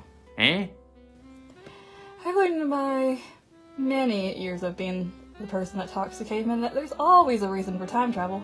How many cavemen come in here? On a good day, I have. Sometimes even 7. Okay. Okay, enough filler content. What's the real reason you came here?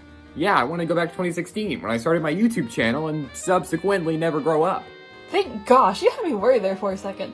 I thought you were some evil genius who wants to change certain events in history. How many evil geniuses come in here? At least 7, maybe 7.5.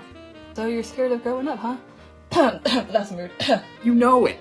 Going to college, getting groceries, paying taxes. I wrote a whole song about it. You know it's not that bad, right? Well, yeah, but what if it sucks? Well, with that attitude, sure as heck will. I guess so, but I miss the simplicity of the good old days. You know you can still enjoy all the stuff you did as a kid, right? Adulthood doesn't radically change your personality just because you have to learn how to drive, right? What?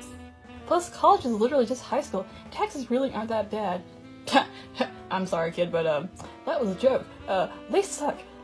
But just because you get a tiny bit of responsibility isn't something to be all weirded out about. I guess you're right. I can almost feel my character arc being completed. I'm almost excited to be an adult. But I just remembered that it's a Christmas special. The true meaning of Christmas is spending time around your family and friends. I thought it was the birth of Jesus Christ. Yeah, that too. Alright, She, let's get you back to your dimension. So how exactly is that gonna work? Oh my gosh. Ow.